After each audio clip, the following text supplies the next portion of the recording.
Hello दोस्तों, नमस्कार। देखें कि जैसे आज हम बात करेंगे यूरेनस इन सेवंथ हाउस, अर्थात जिन जातकों का यूरेनस सातवें भाव में होता है उनको कैसे फल मिल सकते हैं। तो देखें कि सबसे पहले यूरेनस ग्रह को आपको थोड़ा सा समझना होगा कि यूरेनस ग्रह के कारकत्व क्या है, उसके बाद ही आप इस का जो फलित है वो समझ पाएंगे। देखें कि इसमें कुछ बातें हैं जो मैं बताना चाहूंगा आपको कि ये सारी बातें पाश्चात्य ज्योतिष के कुछ आर्टिकल्स अर्थात लेखों से ली गई है, जो कुछ अवेलेबल है गूगल पे और कुछ किताबों में। और उसके बाद जो थोड़ा बहुत मैंने कुंडलियों में देखा है वो मैं आपको बता रहा हूँ। तो देखिए कि यूरेनस एक स्वतंत्रतावादी ग्रह है जो स्वतंत्रता को पसंद करता है। यूरेनस वायु तत्व का ग्रह है। यूरेनस नए विचार का कारक ग्रह है। यूरेनस नए आविष्कारों का, नई सोच का, पुरानी परंपराओं को खत्म करने का कारक ग्रह है। एक प्रकार से बहुत ज्यादा ऊर्जा का कारक ग्रह है। तो इस प्रकार का ग्रह यदि सातवें भाव में होता है तो कई बार जैसे इसमें कुछ चीजें एक्सट्रीम रूप से फल दे सकती हैं और कई बार निम्न स्तर के भी फल हो सकते हैं। तो उसके लिए हम देखते हैं कि सबसे पहले तो अगर यूरेनस सातवें भाव में अकेला हो तो किस प्रकार के फल हो सकते हैं, इस पर बात करते हैं। देखें कि सप्तम भाव बहुत ही सेंसिटिव भाव होता है, संवेदनशील भाव माना जाता है। कुछ भाव ज्योतिष के संवेदनशील होते ही हैं, जैसे कि प्रथम हो गया, पंचम हो गया, पांचवा, चौथा हो गया। तो ऐसे ही अष्टम और सातवां भाव भी बहुत संवेदनशील भाव माना जाता है। तो इसमें जो ग्रह बैठेगा वो आपके, क्योंकि सप्तम भाव जीवन साथी का होता है, तो व्यक्ति का जीवन साथी कैसा होगा या फिर व्यक्ति का वैवाहिक जीवन कैसा होगा, इससे बहुत कुछ यहाँ पर बैठे ग्रहों से निर्धारित होता है। तो सबसे पहले यदि यूरेनस आपका सातवें भाव में बैठा है तो मेरी सलाह रहेगी कि आप किसी ऐसे जीवन साथी का चयन करें जो ओपन माइंडेड हो, अर्थात जो खुले विचारों का हो, जिसे बंदिशें और जो बहुत ज्यादा पाबंदियां लगाना ना खुद पे पसंद करता है ना दूसरों पे लगाना पसंद करता है या करती है। क्योंकि चूंकि सातवें भाव में यूरेनस यहाँ से लग्न पर दृष्टि डालेगा, तो पहली बात तो आपको स्वयं ये पसंद नहीं है कि आप पर कोई बहुत ज्यादा पाबंदियां लगाए, इसीलिए आपके कई रिश्ते, मतलब रिश्तों में संघर्ष सा चला करता है। कई संबंधों के बाद आपको एक सही जीवन साथी की प्राप्ति होती है। कई बार ये भी देखा गया है, जैसा कि मैंने बताया था कि यूरेनस पुरानी परंपरा को खत्म करके नई शुरुआत करने का कारक ग्रह है। तो सप्तम भाव में यूरेनस होने की वजह से कई लोगों का ये देखा गया है कि एक मैरिज के बाद दूसरी मैरिज उनकी हुई है, पुरानी मैरिज में डिवोर्स जैसा, मतलब कई केसेस हुए हैं, या डिवोर्स नहीं हुआ तब भी दो लोग अलग अलग रह रहे हैं और व्यक्ति ने दूसरी शादी की है। तो इस तरीके की भी चीजें देखी गई हैं। यूरेनस सातवें भाव में होना, अगर इसके एक्सट्रीम फलों की बात करें तो सप्तम भाव जैसे कि जनता के भी होता है, जो सामान्य लोग हैं, लोकतंत्र हुआ, तो यहाँ पर यूरेनस बहुत अच्छा काम करता है। यदि जुपिटर की दृष्टि है तो ऐसा व्यक्ति समाज के लिए बहुत अच्छा करता है, लोगों के कल्याण के लिए। लोगों को आधुनिक जगत में ऐसे बहुत से चार्ट हैं जो महान विचारक हुए हैं, जो जन सेवा के लिए, लोगों को नवीन विचार प्रदान करने के लिए आगे बढ़ते हैं, अपना जीवन पूरा उनके प्रति समर्पित कर देते हैं। तो उन लोगों के भी चार्ट में देखा गया है, ऐसे लोग लोगों को आधुनिकता सिखाते हैं और ये सिखाते हैं कि कैसे हम, मतलब आगे बढ़े, लोगों का हक क्या है। तो ये इसके एक्सट्रीम फलों की बात हो गई। लेकिन जो सामान्य और जनरल फल है उनमें ये आता है, अगर वैवाहिक जीवन के परिपेक्ष से देखें तो फिर ये देखा गया है कि व्यक्ति को सलाह रहेगी कि व्यक्ति सिर्फ दैहिक संबंध या शारीरिक संबंध के पीछे ना भागे, वो अपने लिए एक स्थायी जीवन साथी की तलाश करे। क्योंकि इन लोगों को आदत होती है कि संघर्षपूर्ण संबंधों के बाद, अनुभव करने के बाद इनको एक सही जीवन साथी की तलाश होती है। लेकिन फिर भी कुछ इनकी भी आदतें खराब होती है, जैसे कि ये संबंधों को उतनी ज्यादा महत्ता नहीं देते हैं जितनी महत्ता देनी चाहिए। दूसरी चीज ये कि अगला व्यक्ति आपसे अपेक्षा रखता है कि आप खुलकर एक्सप्रेस करें कि आप उन्हें कितना मानते या चाहते हैं। लेकिन चूंकि आप उतना दिखावा नहीं पसंद करते, इसलिए भी ये थोड़ा सा दिक्कत देता है। या आप स्वयं ऐसा चाहते हैं कि अगला व्यक्ति आपको खूब चाहे, माने, दिखाए, लेकिन वो चीज आपको नहीं मिलती है तो फिर संबंधों में कठिनाई आती है। दूसरी चीज की आपको स्वतंत्रता बहुत प्रिय है, यदि कोई आप पे पाबंदी लगाता है तो फिर संबंधों में दिक्कत आना शुरू हो जाती है। इसमें ये देखा गया है कि आपको, जो लोग बहुत ज्यादा जैसे एडवेंचरफुल होते हैं, चंचल होते हैं, ऐसे लोग के प्रति आप बहुत जल्दी आकर्षित होते हैं। जो सामान्य नहीं है उसके प्रति आप बहुत जल्दी आकर्षित होते हैं। तो इस चीज़ से भी थोड़ा सा बचिए। असामान्यता का व्यवहार होना इसका मतलब ये नहीं कि वो व्यक्ति आपके लिए ही सही होगा। सिर्फ एक क्षणिक आकर्षण के लिए किसी के पीछे भागना ये उतना सही नहीं माना जाता है। चूंकि सप्तम भाव दसम से भी 10वां होता है, इसलिए कार्यक्षेत्र की दृष्टि से देखा जाए तो यहाँ पर आप किसी कार्य को मतलब पूरी स्वतंत्रता से करना पसंद करते हैं, या फिर किसी कंपनी में अथॉरिटी आपके पास हो या आपकी सलाह मानी जाए, या कोई कंपनी है जहाँ पे अत्यधिक ऊर्जा लगती है, जैसे सोलर पैनल की कंपनी, या फिर कोई आग की जहाँ पे कारखाना हो गया, मशीनरी हो गई, तो वहाँ पर आप बहुत अच्छा कार्य कर सकते हैं। ऐसा व्यक्ति अच्छा व्यापारी भी होता है, और व्यापारी इन द सेंस कि वो अपने एम्प्लॉयों को बहुत ज़्यादा छूट देता है, मतलब वहाँ पर उनके जो एम्प्लॉय होते हैं कार्य करके बहुत हैप्पी रहते हैं। अगर इसके एक्सट्रीम फलों की बात करें तो यूरेनस का सप्तम भाव में होना कई इस प्रकार से ये भी डिपेंड करता है कि वो किस राशि में गया है। जैसे कि हमने यूरेनस ग्रह परिचय की वीडियो में बात की है कि जैसे यूरेनस वायु तत्व का ग्रह है तो वो अग्नि तत्व की राशि और या फिर वायु तत्व की राशि में अच्छा फल देगा, जैसे कि मिथुन हो गया, तुला हो गया, कुंभ हो गया, या फिर जो आपका मेष, धनु, धनु में तो बहुत अच्छा है, और जो सिंह हो गया, इनमें अच्छा फल देता है। और यूरेनस जल तत्व की राशि में और पृथ्वी तत्व की राशि में, जल तत्व की राशि में तो उतना अच्छा फल नहीं देता है, और पृथ्वी तत्व की राशि में कुछ हद तक सामान्य फल देता है। तो इस प्रकार से आप राशि को भी जरूर देखिए कि यूरेनस 7वें भाव में किस राशि में गया है। यहाँ पे कुछ बातें और मैं बताना चाहूंगा कि जैसे कि चूंकि कई बार ये भी होता है कि देखा गया है कि पति पत्नी जब जैसे आपका जीवन साथी आपके साथ रहेगा तो फिर तनावपूर्ण जीवन या फिर संबंधों में आपसी तालमेल ना बनना की स्थिति देखी गई है। तो एक सलाह इनको ये भी रहती है कि हो सके तो आप ऐसा करिए कि आप दोनों लोग दूर दूर रहें। जैसे बहुत से लोग इस तरीके से रहते हैं कि उनकी वाइफ या तो बाहर काम करती है, वो स्वयं कहीं बाहर काम करते हैं, तब फिर आप दोनों में जो अफेक्शन जिस चीज की कमी होती है वो उसकी भरपाई हो जाती है, और दोनों लोग एक दूसरे पे कम पाबंदियां लगा पाते हैं और दोनों को स्वतंत्रता प्राप्त होती है। क्योंकि यूरेनस सप्तम भाव में बैठा है तो आपका जीवन साथी भी आपसे वही चाह रहा है जो आप अपने जीवन साथी से चाह रहे हैं, क्योंकि लग्न पर भी इसकी दृष्टि है। हालांकि बहुत कुछ निर्भर करेगा कि सप्तमेश कहाँ पर बैठा है, लेकिन कुल मिला के इन जनरल वे में आप इस चीज को समझ सकते हैं। हालांकि सिर्फ यही फलित नहीं किया जा सकता है सप्तमेश कहाँ पर गया है और सप्तम भाव का कारक शुक्र, विवाह का कारक, इसको भी देखना बहुत आवश्यक है। कई बार ये भी प्रदर्शित करता है कि जैसे कि आपके संबंध जीवन में बहुत बने लोगों के साथ, लेकिन जो विवाह है वो नहीं हो पा रहा है या विवाह में विलंब। ऐसा व्यक्ति ये भी चाहता है कि वो जीवन के मतलब एक करियर का स्तर प्राप्त कर ले फिर वो विवाह करे। इस तरीके के माइंड सेट देखा गया है यदि सप्तम भाव में यूरेनस हो तो। या फिर ये भी टेंडेंसी देखी कि व्यक्ति, जैसे अभी हमने बात की कि कई संबंध व्यक्ति के बनते हैं और जो अनऑफिशियल होंगे, मतलब समझिए आधिकारिक संबंध नहीं है, जो गुप्त रूप से संबंध बनते हैं लोगों के, लेकिन जो आधिकारिक संबंध जो कि आज के समाज में सिर्फ विवाह को ही माना जाता है, तो आधिकारिक रूप से चीजें होने में काफी ज्यादा दिक्कतें आती हैं, या तो इनके स्वयं के व्यवहार की वजह से, या फिर ये किसी भी चीज को, जैसे कि विवाह कोई खेल तमाशा नहीं है कि आप इसको बदल लीजिए, उसको बदल लीजिए, अच्छा ये नहीं पसंद आया तो दूसरा कर लीजिए। तो इस टेंडेंसी की वजह से काफी ज्यादा समय लग जाता है और विवाह होने में विलंब होता है, ये देखा गया है।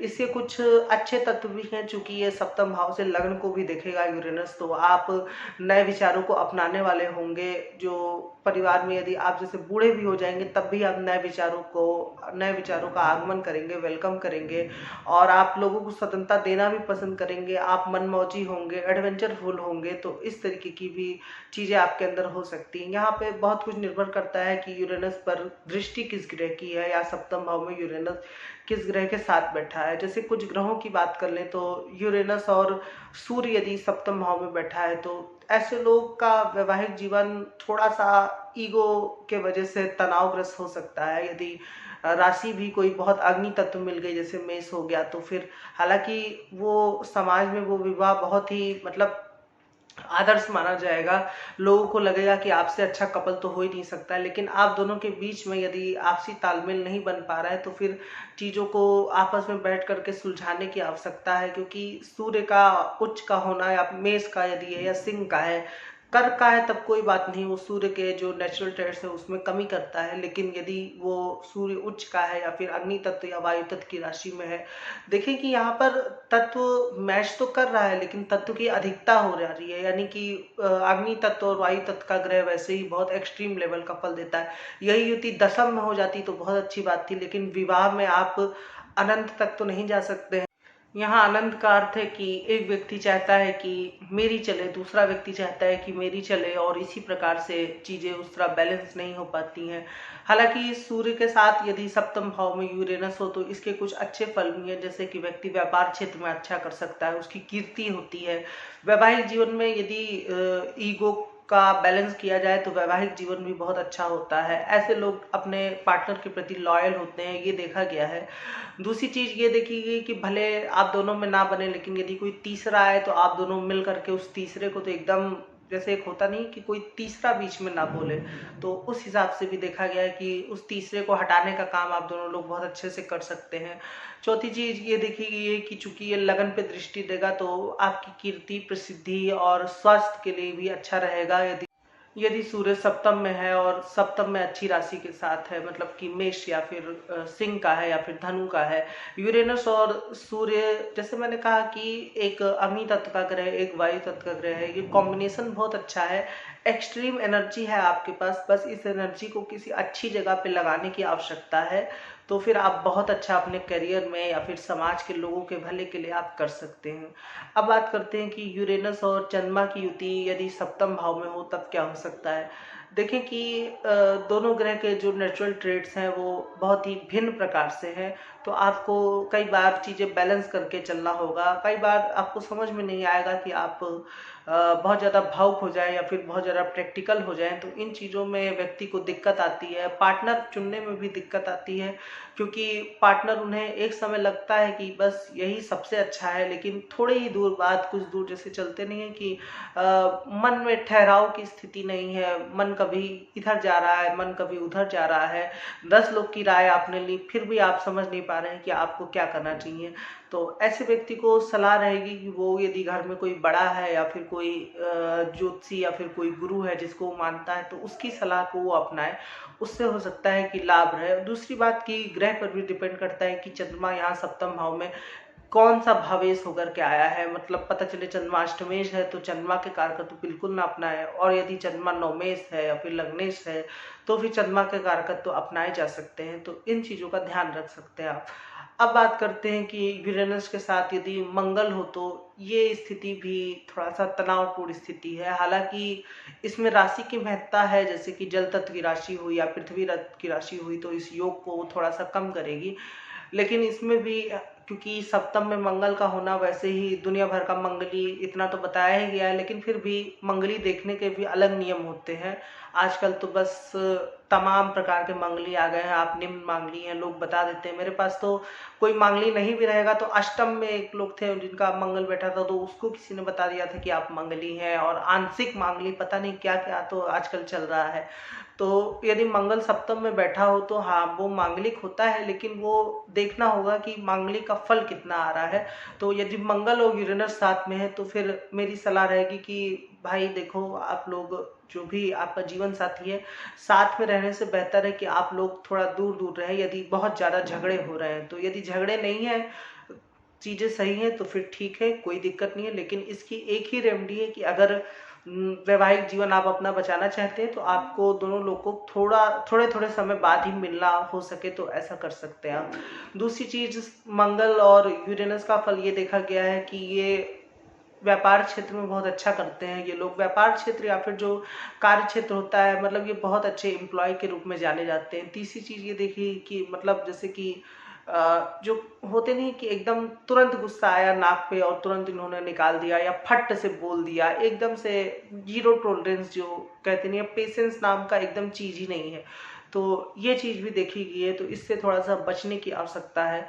सप्तम भाव में मंगल और यूरेनस, जैसा कि पता है कि वैवाहिक जीवन में झगड़े, कई बार तो मारपीट की स्थिति भी देखी गई यदि शनि का या राहु केतु का कुछ बुरा प्रभाव आ रहा है, या फिर वृश्चिक राशि में ये युति हो रही है तो जो डोमेस्टिक वायलेंस या इन सब की स्थिति भी देखी गई है। लेकिन इसमें भी कई चीजें निर्भर करती हैं कि मंगल कौन सा भावेश होकर के यहाँ पर बैठा है और यूरेनस और मंगल में कितने डिग्रियों का अंतर है।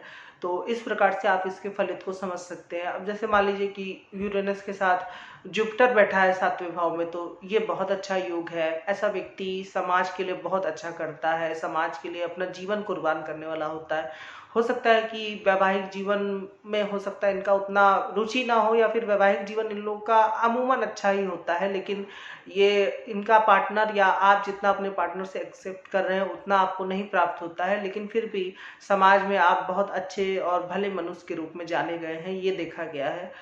अब बात करते हैं कि यदि यूरेनस और सैटर्न सप्तम भाव में हो तो ये एक बहुत ही मतलब कॉम्प्लिकेटेड युति है। और दूसरी चीज की यदि सप्तमेश थोड़ा भी बिगड़ा हुआ है, क्योंकि भाव तो वैसे ही खराब हो गया, शनि और यूरेनस का योग कोई बहुत अच्छा योग नहीं है।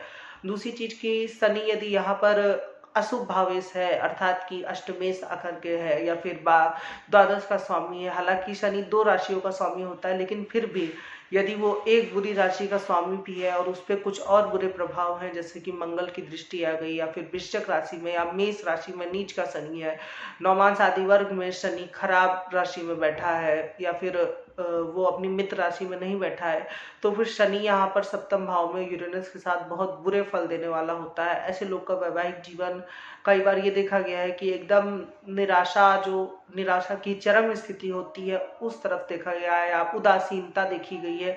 उदासीनता के साथ साथ ये भी देखा गया है कि विवाह ना होना या विवाह में विलंब होना, या फिर विवाह होने के बाद विवाह संबंध में विच्छेद हो जाना। हालांकि उसके लिए केतु पर भी एक नजर आप देख लें चार्ट में कि केतु क्या प्लेसमेंट है, क्योंकि केतु ही विच्छेद का कारक माना गया है। तो कुल मिलाकर के शनि का यूरेनस के साथ अच्छा योग नहीं है, लेकिन इसमें भी यदि गुरु की दृष्टि पड़ जाए तो फिर इस योग के जो नकारात्मक फल हैं उनमें कमी आती है। यदि आप पीए बनना चाहते हैं, यदि शनि और यूरेनस का योग है, सेक्रेटरी बनना चाहते हैं तो बहुत अच्छा योग है। किसी कंपनी में दिन रात मन लगाकर मेहनत करने का योग है, या फिर कोई व्यापार करने का भी योग है, कोयले से संबंधित, लोहे से संबंधित। लेकिन जैसा मैंने बताया कि वैवाहिक जीवन के लिए ये योग उतना अच्छा नहीं है। अब बात करते हैं कि यदि यहाँ पर यूरेनस के साथ केतु हो तो क्या फल हो सकता है। केतु का सप्तम भाव में होना वैसे ही खराब बताया गया, और यूरेनस के साथ आ जाना यूरेनस केतु के फलों को और वृद्धि कर देगा। यहाँ पर यदि राशि खराब हुई, जैसे कि उग्र राशि, जैसे कि मेष हो गई या फिर सिंह हो गई, या फिर और जो एक वृश्चिक राशि होती है वो अच्छी राशि नहीं मानी जाती है, कुंभ राशि या फिर मकर राशि, तो इन सब राशियों में होना ये ग्रह को खराब करता है। मतलब सप्तम भाव वैवाहिक जीवन के लिए उतनी अच्छी स्थिति नहीं है। यहाँ ऐसा व्यक्ति कई बार या तो विवाह करने में रुचि नहीं रखता, या विवाह होता भी है तब भी इनका वैवाहिक जीवन में उतना कोई रुचि नहीं होती है।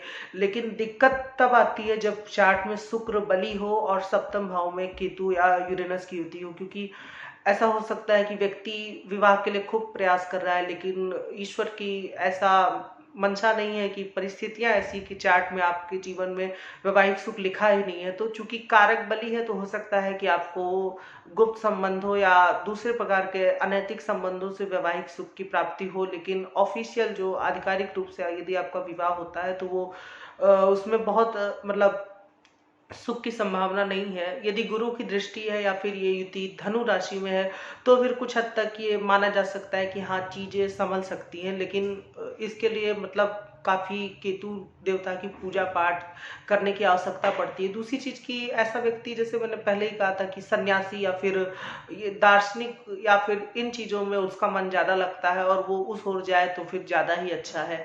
अब बात करते हैं कि राहु और यूरेनस सप्तम भाव में हो तो राहु और यूरेनस सप्तम भाव में हो तो सबसे पहले तो मेरी एक सलाह रहेगी कि विवाह से पहले अपने पार्टनर के जो बैकग्राउंड है उसको आप अच्छे से जांच परख लें, कई बार आपको धोखा मिलने की संभावना होती है। दूसरी चीज ये है कि यदि राहु सप्तम भाव में बैठा है तो राहु की कोई दृष्टि लगन पे हम ऐसे नहीं कंसीडर करेंगे, लग्न पर केतु का प्रभाव होगा, तो पूरा का पूरा प्रभाव आपके पार्टनर पर पड़ेगा। जैसे बाकी ग्रहों में, जैसे मान लीजिए कि मंगल बैठा है, तो हो सकता है कि सप्तम भाव में मंगल बैठा है तो आपका पार्टनर भी मंगल के कारकत्व वाला हो, और लगन पे चूंकि मंगल की दृष्टि भी आ रही है तो आपके अंदर भी मंगल के कारकत्व हो। लेकिन यहाँ पर चूंकि राहु ही सप्तम में बैठा है और लग्न में केतु बैठा है, तो आप दोनों में आप और आपके पार्टनर के बीच सामंजस्य का होना बहुत ज्यादा मतलब तनावपूर्ण हो सकता है, या जल्दी हो सकता है कि आप दोनों में सामंजस्य ना बने। दूसरी चीज ये हो सकती है कि आपका पार्टनर कोई आपको धोखे में रख सकता है, ये देखा गया है। लेकिन इसमें भी बहुत कुछ, ये सिर्फ जनरल पॉइंट है, इसमें भी आपको ध्यान में रखने वाली चीज ये है कि राशि कौन सी है। जैसे कि जल तत्व की राशि हुई तो फिर वो चीजों के जो ट्रेड्स हैं उनको कम कर सकती है, अगर यूरेनस के साथ राहु है तो। दूसरी चीज की लग्न पर कैसा प्रभाव है, सप्तमेश कहाँ पर बैठा है, यदि सप्तमेश या कारक शुक्र की स्थिति अच्छी हुई तो फिर इसका जो बुरा प्रभाव धीरे धीरे कम हो जाता है और कई बार तो अच्छा फल देने लगता है। जैसे कि अच्छे फलों में हो सकता है, जैसे बहुत से आजकल कई यूट्यूब चैनल इस तरीके से चले जो बहुत आगे ग्रोथ किए कि आप व्यक्ति और व्यक्ति की पत्नी दोनों ने नए करियर के शुरुआत की और दोनों ही मतलब ऊंचाई पर पहुंचे। तो ये भी देखा गया है, क्योंकि आज का युग आधुनिक युग है, तो यदि आपका इन सब चीजों में दिलचस्पी है और आपके पार्टनर की भी दिलचस्पी है तो आप दोनों ही अपने करियर में बहुत अच्छा कर सकते हैं। सप्तम भाव के दृष्टि से देखा जाए तो हो सकता है कि वैवाहिक जीवन में कुछ तनाव है, फिर भी आप दोनों लोग बहुत अच्छा कर सकते हैं। दूसरी चीज ये देखिए कि ऐसा व्यक्ति बहुत अच्छा व्यापारी होता है। व्यापारी से अर्थ है कि जो सेल्समैन होते हैं, जो अपना सामान बेचना जानते हैं। ऐसा व्यक्ति यदि उच्च स्तर की बात करें तो बहुत अच्छा राजनेता भी होता है। लेकिन राजनेता, अच्छा राजनेता से अर्थ है कि वो राजनीतिक रूप से हो सकता है काफी ऊंचाई पे गया हो, लेकिन वो राजनेता उस किस्म का होता है जो जैसे झूठे वादे करना या फिर झूठ बोलना लोगों से, इस तरीके से हो सकता है। यहाँ पे कुछ बुरी स्थिति ये भी देखी गई कि जैसे कि व्यक्ति को संबंधों की, यौन संबंधों की लत लग गई हो, या फिर कुछ यौन रोगों को भी ये प्रदर्शित करता है यहाँ पर यूरेनस और राहु का योग। अब बात करते हैं कि यूरेनस और शुक्र यदि सप्तम भाव में हो तो क्या हो सकता है। यूरेनस और शुक्र यदि सप्तम भाव में हो और यदि वो उच्च का शुक्र है या फिर वो किसी ऐसी राशि में है जो भोग विलास को और ज्यादा बढ़ावा देती है, तो मेरी राय रहेगी कि बहुत ज्यादा भौतिक चीजों की ओर भागने से अच्छा है कि आप अपने करियर पे और जो आध्यात्मिक चीजें उन पर भी थोड़ा सा ध्यान दें। हालांकि आपके जीवन में कई बार ऐसे मौके आएंगे, लेकिन फिर भी जो व्यक्ति हमेशा याद रखिए कि अति का होना बहुत ज्यादा बुरा होता है। जो व्यक्ति स्वयं पर नियंत्रण नहीं लगा पाता है वो व्यक्ति जीवन में कुछ नहीं कर पाता है, तो इस चीज का आप ध्यान रखिए। हालांकि यहाँ पे यदि शुक्र के फल कुछ कम हो रहे हैं, जैसे कि धनु में है तो शुक्र के फल को वो बांधता है, या फिर दूसरी अन्य राशियों में है तो यहाँ पर शुक्र आपको बहुत अच्छे फल दे सकता है। जैसे कि यदि आप सिर्फ स्त्री की ओर भागना, या सीधा सीधा मैं अस्पष्ट कहूंगा, मैंने कई लोगों को देखा है शुक्र का सप्तम में होना ही मतलब अब तक के समझ लीजिए 10 में से 9 चार्ट में लोगों की समस्या यही रही है कि मेरा मन स्त्री की तरफ बहुत ज्यादा भटकता है। 10 में से 9 चार्ट में मेरे लिखित है कि 10 में से 9 चार्ट, 10 चार्ट, अब तक 10 या 11 चार्ट देखा होगा, और जिसमें 9 या 8 चार्ट ऐसे हैं जिनकी समस्या ही यही रही कि मेरा मन स्त्री की तरफ बहुत भागता है। और ऐसा नहीं है कि मतलब वो इस सुख से वंचित है, लेकिन फिर भी इसका मतलब ये नहीं कि आपने अति कर ली हो। आपको ईश्वर ने शुक्र सप्तम भाव में दिया है। ऐसे बहुत से लोग हैं जो सप्तम भाव में शुक्र होने से वो अच्छे ब्यूटिशियन का कार्य, या फिर जो लोग कपड़ा या वस्त्र का कार्य करते हैं तो उसमें करियर में उन्होंने बहुत अच्छा किया है। तो वही है कि आप ग्रह की ऊर्जा को कहाँ पर इस्तेमाल करते हैं। और यूरेनस के साथ शुक्र है तो चीजें, आपका वैवाहिक जीवन यदि यूरेनस अच्छी राशि में है और वैवाहिक जीवन आपका बहुत अच्छा से रहेगा, सब कुछ सारी चीजें ठीक है। बस जैसे मैंने कहा कि आप इस ग्रह की एनर्जी का दूसरे कार्यों में भी उपयोग कर सकते हैं। ऐसा व्यक्ति जो कि यूरेनस और शुक्र की युति है और लग्न पे भी ये इसका असर आएगा तो आप बहुत ही आकर्षक होते हैं, ये देखा गया है। ऐसा व्यक्ति बहुत ही अच्छी बातें करता है, लोग मतलब आपके चंगुल में आ जाते हैं, एक तरह से आप वश में कर लेते हैं लोगों को। लेकिन यहाँ पे बस ये देखना होगा कि शुक्र कोई बहुत ज़्यादा जैसे कि अष्टम भाव का स्वामी होकर के ना बैठा हो, या 12वें का या छठे का स्वामी होकर के सप्तम में ना बैठा हो, मतलब बहुत ज़्यादा वो किसी चीज़ को अति ना कर रहा हो, या कोई यौन रोग या इन सब चीज़ों को, किसी भी रोग को आप बढ़ने ना दें, ये मेरी सलाह रहेगी। और जैसे इस चीज़ का ध्यान रखें कि जीवन में बैलेंस बहुत ज़रूरी है। यदि व्यक्ति एक चीज़ छोड़ता है तब वो दूसरी ओर, कई लोगों को ये आपने सुना होगा कि कुछ पाने के लिए कुछ छोड़ना पड़ता है। हालांकि मेरा इस नियम से थोड़ा विरोध भी रहता है, लेकिन फिर भी जो नहीं कि कई बार आप कुछ छोड़े तभी आपको कुछ प्राप्ति होगी। लेकिन हाँ, आपको पता है कि मैं किस नियंत्रण की बात कर रहा हूँ। बाकी ये योग अच्छा है यदि आप इसकी ऊर्जा को अपने करियर में इस्तेमाल करते हैं तो। आशा करता हूँ कि आपको ये वीडियो अच्छा लगा होगा। यदि अच्छा लगा है तो आप मेरे वीडियो को लाइक कर सकते हैं और मेरे चैनल को जरूर से सब्सक्राइब करें। आज के लिए इतना ही रखते हैं। धन्यवाद।